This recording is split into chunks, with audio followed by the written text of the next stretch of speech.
I have to admit, I stared at the title of today's research packet for a solid 5 minutes before I even hit record. It's a bit of a provocation, isn't it? A huge provocation. I mean, usually we're here talking about optimization or history or how to learn faster, things that feel, constructive. Hmm. Today, we are opening up a file that feels, well, it feels like it goes against everything we are taught in kindergarten. The Right. title of the research document is Don't Be Kind When Doing Business. Right. And my immediate knee-jerk reaction was, okay, great. Is this a manifesto for sociopaths? Yeah.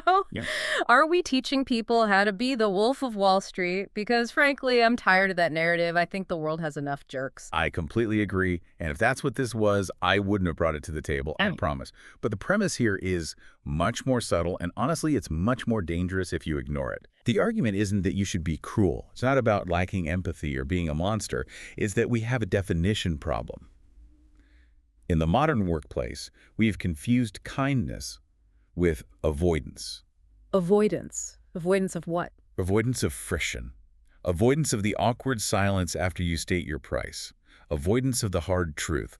We prioritize the immediate warm feeling of being nice over the long-term necessity of being clear. In this document we're looking at, it has a name for that. It does. It calls it nice drift. Nice drift. I like that term. It sounds like a slow leak in a tire. You don't notice it at first, but one day you're just flat. That is exactly what it is. It's a slow leak of leverage, a slow leak of respect. You let a deadline slide for a client because, Yeah. you don't want to be a nag. Sure, been there. You accept a verbal promise on a big project because you don't want to seem litigious or difficult. Or you just smile and nod in a meeting when you completely disagree with the strategy because you don't want to be the one to slow things down. Precisely. And in those moments, we tell ourselves we're being kind, we're being professional, but we're not. That is a lack of boundaries masquerading as a virtue. So the thesis today is that real kindness, the kind that actually helps people and builds sustainable businesses, looks very different. It looks completely different. Real kindness in business isn't about politeness. It is about clarity. It is about precision. And it is, fundamentally, about boundaries. Because if you are just being polite to avoid a tough conversation, you aren't helping anyone. You're just delaying a disaster. Okay, I'm listening. I'm intrigued. But you have to prove it to me, because the idea of be mean to succeed is a very, very slippery slope. It is, I agree, which is why we aren't using abstract theories today. We have a stack of 3 incredible, specific, and really powerful case studies to dissect. Okay, what are we working with? We are going to look at Dave Chappelle walking away from $50 million at the absolute peak of his fame. An unbelievable story. Then we're going to look at Steve Jobs in 1997, wielding a whiteboard marker like a weapon to save Apple from bankruptcy. Another legendary moment. And finally, we're going to look at the tragic story of the McDonald brothers, Richard and Maurice, who lost a literal fortune, billions with a B, because of a simple handshake. So we've got 3 totally different arenas. We have comedy, tech, and fast food. But they all circle the same drain. They all perfectly illustrate what happens when you either master the art of not being nice or what happens when you fall into the trap of being too nice. And the mission for today, for you listening, is to help you identify where this nice drift is happening in your own life, in your career. Where are you losing money or time or focus because you're afraid to be? Exactly. We want to give you the tools, the language, the frameworks to stop trading your leverage for the fleeting feeling of being liked. All right, let's jump in, and we are starting with the big one. Los Angeles, 2005. A pivotal year in pop culture history, it really was. Huge. And at the absolute center of the universe is Dave Chappelle. I think, looking back from today, from 2026, it's hard to overstate just how dominant Chappelle's show was at that moment. It was a cultural singularity. Yeah. This was before the fragmented internet we have now. There was no TikTok, no YouTube algorithm feeding you hyper-niche content. If something was a hit in 2005, everybody saw it. Everyone. And Chappelle's show wasn't just a hit, it was the hit. The DVD sales alone were breaking records that executives at Viacom didn't even know existed. They were scrambling. The catchphrases are everywhere. I'm Rick James, bitch. Was being quoted by everyone from college kids in dorm rooms to CEOs in board meetings. It was inescapable. Exactly. And Comedy Central wasn't just happy about it. They were rearranging their entire corporate physiology around this one show. It was the engine. It was the sun that their whole solar system revolved around. The machine was printing money, and Dave Chappelle was the ink. And then the twist. The event that broke the internet before we really called it breaking the internet, Chappelle disappears. He vanishes. Just gone. He doesn't just hold out for more money in his trailer. He doesn't just pull a publicity stunt for a week. He walks away from production, mid-season, jumps on a plane, and goes to South Africa. Yeah. And the media reaction, I remember this so vividly, it wasn't, oh, what a fascinating and bold business move. Not at all. It was, he's lost his mind. That was the headline everywhere. Is he on drugs? Is he paranoid? Is it a complete mental breakdown? The narratives were just wild. They pathologized it. 100%. They couldn't process a rational business decision of that magnitude walking away from a reported $50 million contract. So their only conclusion was that he must be broken. Ugh. We love the narrative of the tortured genius, but we absolutely hate the narrative of the genius who just says, no thanks, I'm good. But I want to play devil's advocate here for a second. Was it a rational business decision in 2005? He left $50 million on the table. He torched his relationship with the network. To the average person, that looks like a massive loss. That looks like a failure to capitalize. If you look at it through the lens of a quarterly earnings report, then yes, sure, he lost. He lost the cash in that specific moment. All right. But this deep dive, this document, argues that we need to look at what it calls the agency cost. Agency cost. What does that mean? It's the cost of losing control over your own work, your own mind. Chappelle explained years later that he felt the machine was grinding him down.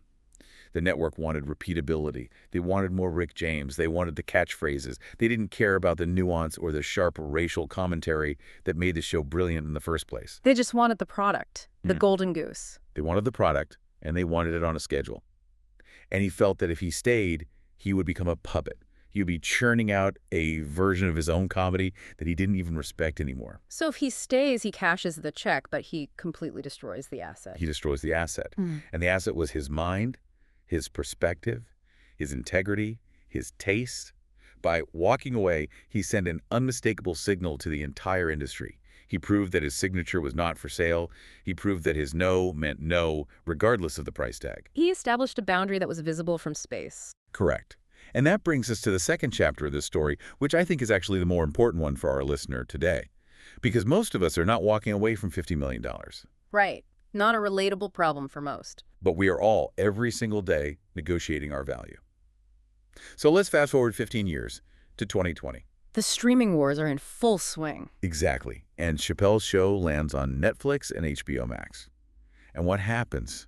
It's trending immediately. It's a massive hit all over again. A whole new generation of kids who were toddlers when it came out are discovering it. It's generating enormous value for these huge corporations. And Chappelle isn't getting paid. Not a dime. Because way back in the day when he was young and hungry and maybe a little too agreeable just to get his foot in the door. As we all are at the beginning. As we all are.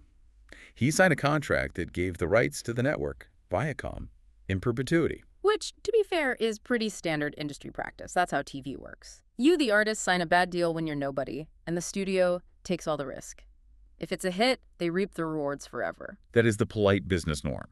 And the polite thing for Chappelle to do in 2020 would be to say, well, shucks, my hands are tied. I signed the paper 20 years ago. Or maybe you sue. You get lawyers in a room for 3 years, spend $1 million, and maybe settle for a fraction of what you're owed. Right, the slow, nice legal route. Yeah. But Chappelle didn't do that. He did something that perfectly defines the difference between being agreeable and being exact. He went straight to the people. He released the stand-up clip on his Instagram. It was called Unforgiven. And it wasn't really a comedy set. It was a monologue. It was a story. And he looked right into the camera and he said to his fans, his millions of fans, they're streaming my show and I'm not getting paid. So I'm asking you, if you love me, do not watch my show. He told them to boycott his own work? Boycott my product until they pay me. Which is, that is the nuclear option. He is actively telling people to kill the revenue stream of his own creation. That takes guts. It's incredibly aggressive. But here's the question. Is it unkind, or is it just extremely clear? He stripped away all the legal obfuscation. He bypassed the nice route of arbitration and lawsuits. He turned it into a simple moral transaction between the artist, the audience, and the corporation. And it worked. It worked almost instantly. The public outcry was huge. Netflix, to their credit, pulled the show within weeks. They came back to the table. They paid him millions of dollars that legally they did not owe him. Because he had the leverage of the audience. He had moral leverage. He had the leverage because he was willing to be disagreeable to get to the truth. The source material we're using calls this the critical distinction between being agreeable and being exact. Okay, break that down. Agreeable versus exact. When you are being agreeable, you are signaling that your boundaries are movable. You say things like, oh, we can negotiate that, or yeah, I can be flexible on the deadline. You are, in essence, inviting the other side to push you, to see what they can get. You're teaching them how to treat you from the very first interaction. You are 100% teaching them how to treat you. Chappelle, by walking away in 2005 and by going public in 2020, taught the entire industry that his boundaries weren't suggestions. They were concrete walls. And because of that, he regained his leverage. Okay, so this brings us back to this idea of nice drift, because this is where I think the listener really needs to pay attention. We aren't all negotiating with Netflix, but we all experience this drift in our daily work. Night drift is so insidious because it feels like you're being a good professional person. It happens in the micro moments. The source lists 4 key symptoms, and I want you to tell me if any of these sound familiar. Lay them on me. Number 1, you accept unclear terms on a project because you trust them and you don't want to seem like you don't. Oh, yeah. Guilty. Number 2, you tolerate scope creep. A client asks for just one more little thing, and you do it because you don't want to make it awkward. Every freelancer listening right now is nodding their head. Number 3, you let a payment slide past the due date because you know they're busy and you don't want to be a pest. I think I did that yesterday. We all do. And number 4, you stay in a meeting or on a project long after you know it's a waste of time because you don't want to burn bridges. That's my whole calendar some weeks. Right. We are social creatures. We're wired to want to be liked. We want to be part of the tribe. But here's the hard truth, and this is the pill we have to swallow. Businesses run on incentives, not vibes. If you teach a client that asking for extra work costs them nothing, they will always ask for extra work. Not because they are evil, but because you have trained them that the price of that extra work is 0. So, okay, we've diagnosed the disease. How do we fix it? What is the Chappelle toolkit? Because I can't just fly to South Africa every time a client asks for a revision that's out of scope. No, please don't do that. It's not a sustainable model. The Chappelle toolkit is about bringing that level of exactness, that clarity, into your daily communication. It's about small moves that have a big impact. Okay. The first tool is what the research calls the no unless clause. We are conditioned to think in a binary. We answer yes or no. But usually we just say yes and then resent it later. Or we say, the worst thing of all, I'll try. Ugh, I'll try is the absolute worst. It's a yes with the built-in excuse for failure. It's a cowardly yes. The no unless clause is different. It forces a trade. It puts a price on your yes. Give me an example. Your boss says, can you have this done by Friday? The nice drift answer is, sure, I'll try to get to it. The powerful answer, the exact answer is no, unless we deprioritize the Q3 report. Or no, unless I can get some help from Sarah on the data. I love that. It's not a rejection, it's a price tag. It puts the ball back in their court. They now have to make a decision. Exactly. It defines the cost of your yes. Yeah. The second tool is to set your walkaway triggers before you ever enter a negotiation. This is a crucial mental game. What's a walkaway trigger? It's a predetermined condition that will make you end the conversation. You have to decide, in the quiet of your own office before the meeting starts, what will make you walk. Is it a payment term longer than net 30? Is it a demand for IP ownership? Is it a specific hourly rate? You write it down on a piece of paper. If they offer less than $100 an hour, I will politely thank them for their time and leave. But why do you have to do it before? Can't you just feel it out in the room? No, absolutely not. Because in the room, the social chemicals take over. You want to please. They offer you coffee. They compliment your portfolio. The nice drift kicks in, and suddenly you find yourself rationalizing a bad deal.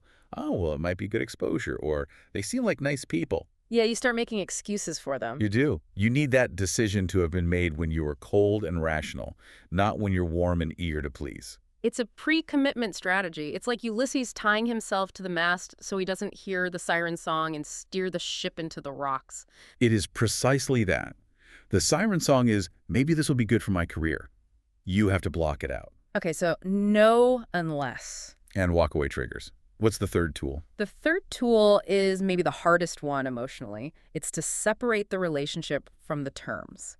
The mantra the research gives is, be warm to the person, but be firm on the paper. Warm on the person, firm on the paper. I like that. You could be incredibly charming. Ask about their kids, buy them lunch, find common ground. Build a real human connection. But when the contract comes out, you are absolute granite on the key terms.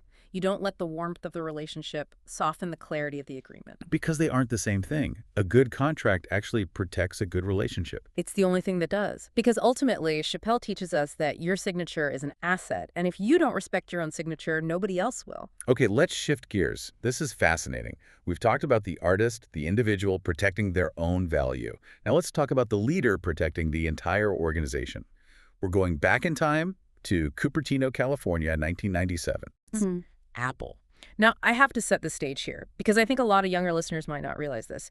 Apple today is this trillion-dollar inevitability. It feels like a force of nature, a nation state. But in 1997, it was a punchline. It was total disaster. It was 90 days from bankruptcy. Michael Dell, who was at the top of the PC world, famously said that if he ran Apple, he'd shut it down and give the money back to the shareholders. And why? What was the problem? Was it because the people working there were lazy? Was it because they weren't smart? No. And this is the really fascinating part, and it connects directly to our theme. The source argues they were failing because they were kind. They were literally drowning in good intentions. Explain that. How does kindness bankrupt a global tech company? Well, think about how large corporate structures work, especially creative ones. You have hundreds of teams of very smart, very passionate people. And they all want to build things. They all have their pet projects. I want to build a better printer. I want to build a PDA, the Newton. I want to make a new kind of scanner. I want to build this specific computer for schools. Right. Everyone has their baby. Everyone has their baby. And the previous leadership at Apple, in an effort to be nice, to be collaborative, to not hurt anyone's feelings, had basically let all these flowers bloom. Let 1,000 flowers bloom. Right. But in business, if you try to water 1,000 flowers with just one bucket of water, they all die. Apple had a product line that was completely incomprehensible. There was the Performa, the Quadra, the Newton, the eMate. Dozens of different models. Nobody inside the company, let alone the customers, knew what to buy. So all these smart people were working hard, but they were working against each other. The energy was totally diluted. Completely diluted. The organism was bleeding out from 1,000 small cuts. Enter Steve Jobs. He's just come back to the company he founded. He's the interim CEO. And he walks into a strategy meeting. This is the whiteboard moment. It's become a legend in Silicon Valley for a reason. He sits in this meeting, and he's just listening to all these product managers argue about why their specific beige box computer is the most important beige box computer. A battle of the beige boxes. It was. And he finally has had enough. He gets up, he walks to the whiteboard, he grabs a marker, and he draws a simple 2x2 grid. Just one vertical line, one horizontal line. 4 boxes. 4 boxes, that's it. He labels the 2 columns, consumer and pro, and he labels the 2 rows, desktop and portable. Consumer desktop, pro desktop. Consumer portable, pro portable. That's it. Yeah. And he turns to this room full of brilliant, proud engineers who have been pouring their lives into dozens of different products. And he says, this is our new product line. If your project isn't in one of these 4 boxes, it is canceled. Yeah. Effective immediately. Imagine the silence in that room. The air must have just been sucked out of it. It must have been absolutely suffocating. Because that grid wasn't a brainstorming tool. It wasn't a suggestion. It was a guillotine. I mean, people lost their jobs that day. Entire departments were shut down. Projects that people had poured years of their lives and their careers into were just erased with a whiteboard marker. Yes, absolutely. So how can we possibly call this kindness? To the people in that room, that feels like the act of a ruthless tyrant. In the moment, it feels like cruelty, no question. Okay. But let's zoom out. Let's look at the second-order effects. If Jobs had been nice in that moment, if he had said, oh, you're right, Jim, let's keep the Newton for another 6 months, or let's try to find a little more budget for the printer division, Apple would have run out of cash. The company would have died. The company would have died. Everyone in that room would have lost their job anyway. The shareholders would have lost everything. And the world would never have seen the iMac, the iPod, the iPhone, or the iPad. His act of cruelty in that room saved the entire company. So fake kindness protects an individual's ego today. Real kindness protects the entire organization's future. That's it, exactly. It's the surgeon's mindset. Cutting into a patient is a violent act. It causes pain. It leaves a scar.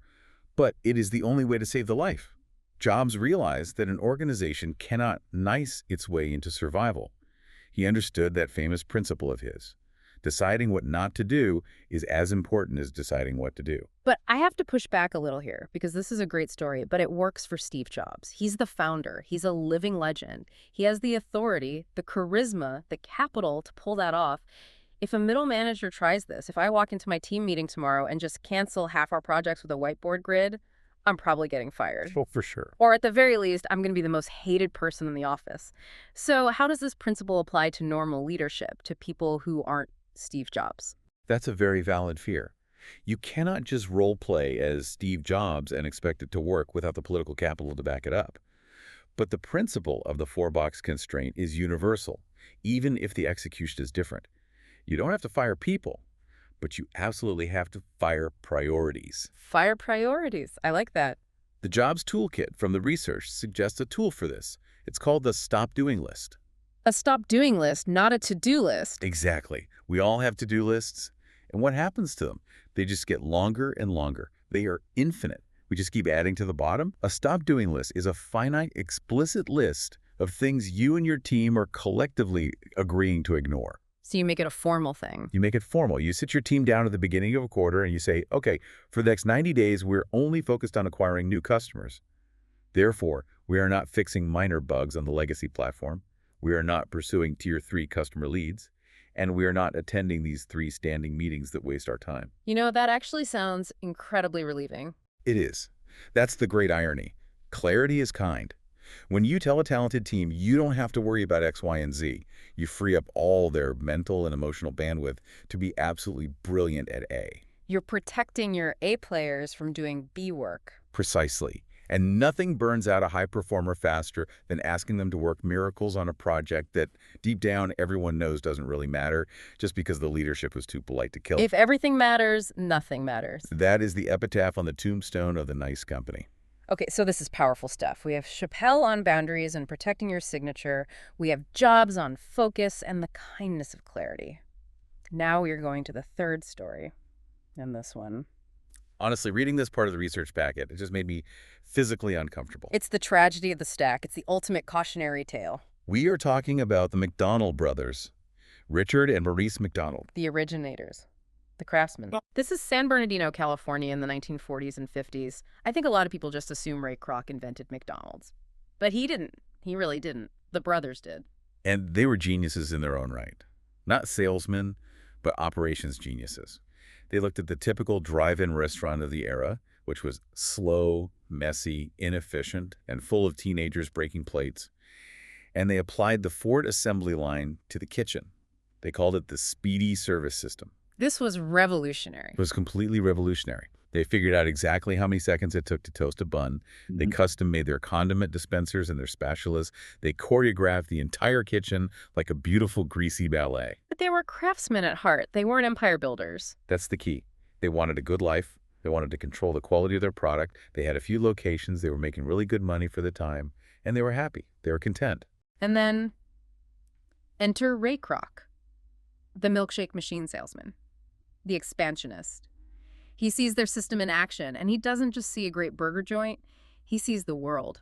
He sees a McDonald's on every street corner in America. So you have this fundamental tension right from the start, the craftsman versus the empire builder.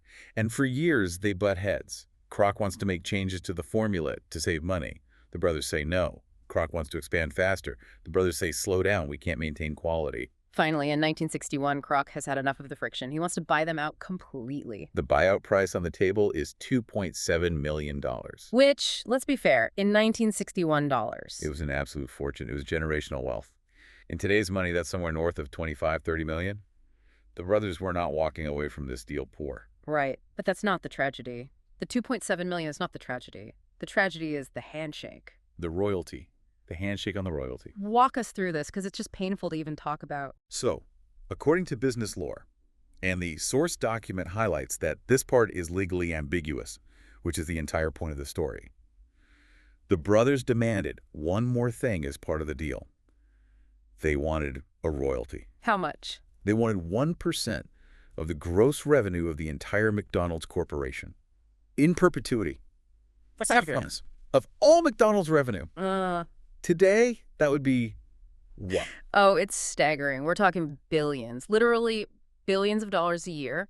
It would make that initial $2.7 million buyout look like lunch money. It would be one of the largest passive incomes in human history. So Kruk hears this demand, and what happens? How does he respond?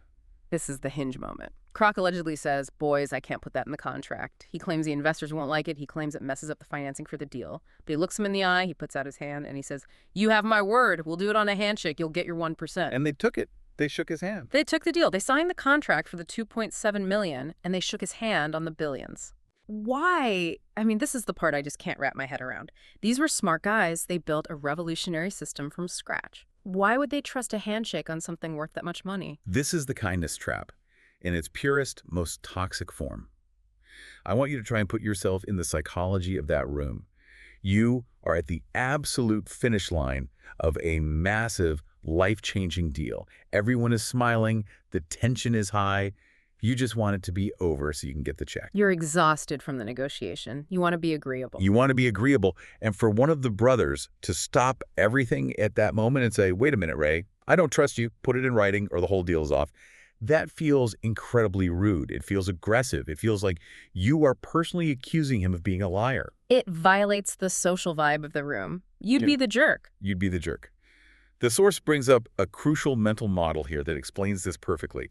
It's the difference between social norms and market norms. In a social norm environment, with friends, with family, we rely on trust, friendship, honor, and handshakes.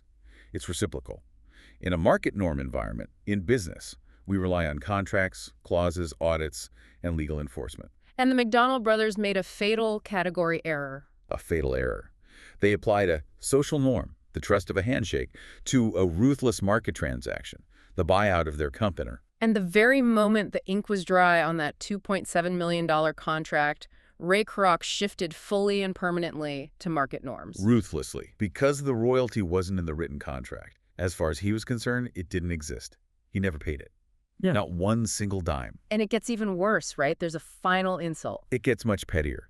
Because the brothers had kept their original store in San Bernardino, the very first one, Kroc was furious that they hadn't given him the rights to the name McDonald's for that one specific location.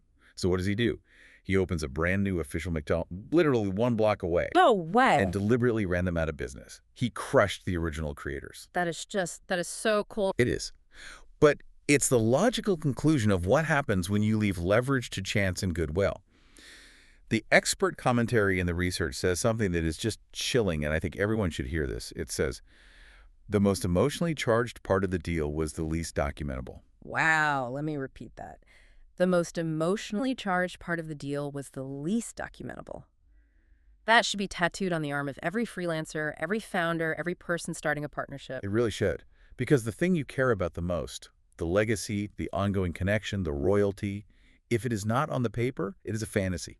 It's just a nice story you tell yourself. So the lesson here isn't necessarily don't trust people. It's don't rely on trust as your enforcement mechanism. Precisely. Clarity is the ultimate protection for everyone involved. If you really care about the relationship, you will write the contract. Because the contract is what prevents the fight, the resentment, and the hatred later on. A good contract is an act of kindness to your future self. If the McDonald brothers had insisted on the contract, maybe the deal falls apart, or maybe Kroc signs it. But either way, they wouldn't have spent the rest of their lives being bitter and resentful. They would have had a clear answer. They would have had clarity. So let's get into the contract toolkit. This is the practical part. How do we avoid being the McDonald brothers in our own smaller scale deals? What do we need to be strict, even unkind about? The source identifies 3 specific areas where you absolutely cannot afford nice drift. The document says you need specific cruelty in these areas to avoid general misery down the road. Okay, what's number 1? Number 1, scope. Exactly what am I delivering? Not roughly, not around, not some branding ideas. You need to be painfully specific. I'm delivering 3 unique logo concepts with 2 rounds of revisions, not a new brand identity. Because ambiguity in scope is where scope creep is born. It's the petri dish for it. Number 2, money. How much, and more importantly, when does it hit the bank? What are the payment terms? Net 30, net 60. And what happens if it's late? Is there a late fee? You have to have that awkward conversation up front. Which nobody ever wants to have. Never. And number 3, the one that everyone avoids like the plague, the exit. The business prenup. Basically, Ah, you have to talk about the breakup before you even have the first date. It is incredibly awkward to sit down with a new business partner you're excited about and say, okay, so when this all goes horribly wrong, who owns the intellectual property? Who keeps the client list? Who gets the domain name? nobody wants to talk about that when they're in the honeymoon phase. No, but the rule is simple. If you don't decide it when you like each other, a judge will decide it for you when you hate each other. And the judge is always much, much more expensive. That is a very powerful perspective. A little bit of awkwardness now saves you a world of agony later. It's the entire thesis. So, wow, we've covered a lot of ground here. We have these three incredibly vivid stories, and a unified theory is really emerging. Yeah, they all point in the same direction. Dave Chappelle teaches us that saying no is not an act of destruction. It's an investment in your future value. It proves your signature is worth something. Steve Jobs teaches us that saying no to good ideas is the only way to have the focus to create great ones. And that clarity is the kindest thing you can give a team. Right. And the McDonald brothers, God, they teach us the brutal lesson that if you don't write the no down, if you don't put the boundary on paper, it didn't happen. It's just a ghost. It all comes back to that central shift in mindset. We have to stop viewing clarity as meanness. Yeah. We have to stop viewing setting boundaries as an act of hostility. They're acts of professionalism. They're acts of self-preservation. The source leaves us with what it calls a snap close maxim that I Yeah. think just sums the entire thing up perfectly. That's a good one. Nice is expensive, clarity is cheap. Say it again. That's the whole deep dive in 5 words. Nice is expensive, clarity is cheap. Think about it. If you spend your career trying to be nice, swallowing your objections, doing unpaid scope creep, avoiding tough contracts, letting meetings drag on forever, you will pay a fortune. You pay in lost income. You pay in lost time. You pay in stress and burnout. Being nice is incredibly costly. But clarity is cheap. Clarity is cheap. Hmm. It costs you 30 seconds of social awkwardness to say no, unless.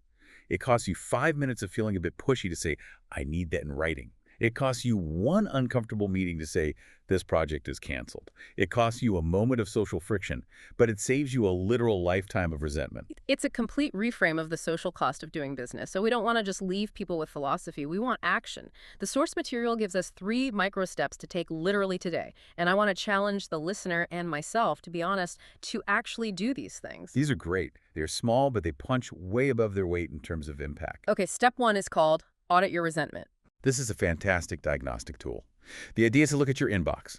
Look at your to-do list. Find the one item on there that makes your stomach physically tighten up. The client you hate hearing from. The project that makes you audibly sigh. We all have one, or 5. We all have one. And that feeling, that resentment, is a signal. It's a flashing red light.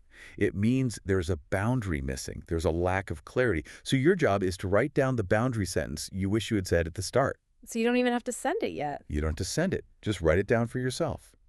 Going forward, I only do 1 round of revisions for free. Or, from now on, I do not answer emails after 6 p.m. Just acknowledge that the problem isn't necessarily the client. The problem is the lack of a clear communicated boundary. That's tough love, but it's necessary. Okay, step 2. Step 2. Draw the grid. Channel your inner Steve Jobs. You don't have to be a CEO to do this. Take your team's priorities for the quarter, or even just your personal goals for the week, and force them into a 4-box matrix. What is truly important? So if you have 10 top priorities, you're lying to yourself. You are lying to yourself. Right. You are the Apple of 1996. You need to become the Apple of 1998. Pick the top 4. The other 6 are now officially distractions. Put them on your stop doing list. Give yourself permission to fail at them so you can succeed at what matters. I love that. That might actually save you real money or heartache this week. This is the anti-McDonald's maneuver. Step 3. Send the to confirm email. Find one verbal agreement, one handshake deal you have in your life right now, a loose promise from your boss about a promotion, a scope change with a client that you discussed on the phone but never wrote down. Something that feels a little fuzzy. Exactly. And Yeah. you're going to send a very simple, very polite email right now that says, hi, name. Just to confirm our conversation from earlier, we agreed that X will happen by Y date for Z price. Please let me know if I've misunderstood anything. That little phrase, just to confirm, is such a powerful, non-confrontational weapon. It's a shield. It's a kindness shield. It converts a fuzzy, deniable handshake into a clear, written document. It forces the other person to either agree on the record or correct you immediately. Either way, you get what you need most. You get clarity. Well, I have to say, this has been a bit of a wake-up call for me. I'm thinking about a few just to confirm emails I need to send as soon as we're done recording. Me too. It's a constant practice. It's time to stop trying to be nice and start focusing on being kind. And true kindness is clarity. Don't be nice, be clear. That's the mission. Thank you for listening to The Deep Dive. Go draw some grids, send some emails, and we'll see you next time.